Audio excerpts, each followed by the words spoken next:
1998 সালে যখন মিশরের নীল নদের পাড়ে একটা অতি প্রাচীন মানব শরীর খুঁজে পাওয়া যায়, যেটা আশ্চর্যজনকভাবে হাজার বছর পার হবার পরেও সুরক্ষিত ছিল, সবাই এই মৃত শরীরটির ব্যাপারে জানার জন্য উৎসুক ছিল। সেই জন্য এই শরীরটাকে 1981 সালে রিসার্চ করার জন্য ফ্রান্সে আনা হয়। এই শরীরটার ওপরে ডাক্তার মরিস পরীক্ষা চালায়।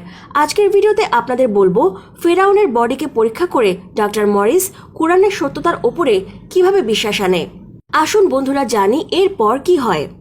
পরীক্ষা করে ডাক্তার মরিস জানতে পারে যে এই ব্যক্তিটির মৃত্যু সমুদ্রে ডুবে হয়েছিল, কারণ ডাক্তার মরিস এই বডিতে সামুদ্রিক লবণ পেয়েছিল।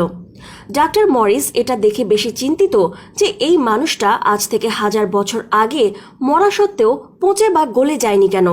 তখনই সে তার একজন সহকর্মীর কাছে জানতে পারে যে মুসলিম মানুষ রিসার্চের কোনো রিপোর্ট দেখা ছাড়াই এটা বলেছে যে এই ব্যক্তি সমুদ্রে ডুবে মরেছিল এবং মৃত লাশটি ফেরাউনের, যে কিনা আল্লাহর নবী হজরত মুসা আলাইহি ওয়াসাল্লামের সাথে তার সাথীদের মারতে চেয়েছিল, যে কারণে ফেরাউনের সমুদ্রে ডুবে মরা এবং কিয়ামত অবধি তার শরীর সুরক্ষিত থাকার কথা ইসলাম ধর্মের পবিত্র গ্রন্থ কোরআনে লেখা রয়েছে। মরিস বুঝতে পারছিল না যে এই মানুষটির সমুদ্রে ডুবে যাওয়া এবং সে এর অত্যাধুনিক মেশিন ব্যবহার করে যে রিপোর্ট পেয়েছে সেটা মুসলমানরা আগে থেকেই জানলো কিভাবে। আর এই মানুষটির দেহ হাজার বছর ধরে এভাবেই পড়ে আছে। এটা যে হাজার বছরের পুরনো লাশ, যেটার রিপোর্ট 1983 সালে এসেছে, সেই খবর ইসলামের পবিত্র গ্রন্থ কোরআনে 1400 বছর আগে কিভাবে লেখা হলো।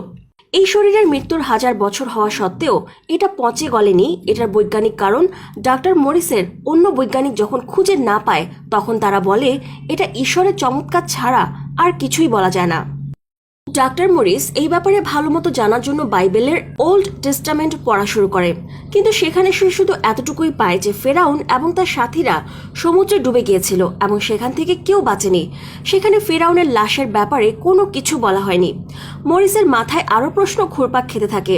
সে এসব প্রশ্নের উত্তর খুঁজতে সৌদি আরবের একটা বড় মেডিকেল সেমিনারে অংশগ্রহণ করতে যায়, যেখানে ফেরাউনের বডিতে রিসার্চ করে যা পায় সেটা সবাইকে বলে। ঠিক তখন ডাক্তার মরিসের কথা সেখানে থাকা আরেকজন ডাক্তার শোনে পবিত্র কোরআনে থাকা সূরা ইউনুসের একটি আয়াত পড়ে শোনায়। সেখানে লেখা ছিল, যেটা স্বয়ং মহান আল্লাহ তাআলা বলেছেন, এই জন্য আমি তোর শরীরকে অক্ষত রেখেছি যাতে করে তুই পরবর্তী প্রজন্মের জন্য একটা চিহ্ন স্বরূপ থাকবি। অনেক মানুষ আছে যারা আমার অস্তিত্বকে স্বীকার করে না। সূরা ইউনুস আয়াত 92। এই আয়াতটি শুনে মরিসের ওপরে এমন প্রভাব পড়ল যে সে তখনই চেয়ার থেকে উঠে এটা ঘোষণা করে দেয় যে আমি আজ থেকে পবিত্র ইসলাম ধর্ম গ্রহণ করছি এবং এই পবিত্র গ্রন্থের ওপরে বিশ্বাস করছি।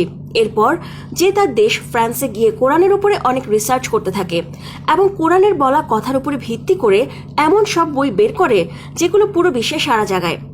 আপনি যদি মনে করেন এই কথাটি বেশি বেশি মানুষের কাছে পৌঁছানো উচিত, তাহলে এই ভিডিওটি ছড়িয়ে দিন। ধন্যবাদ ভিডিওটি দেখার জন্য।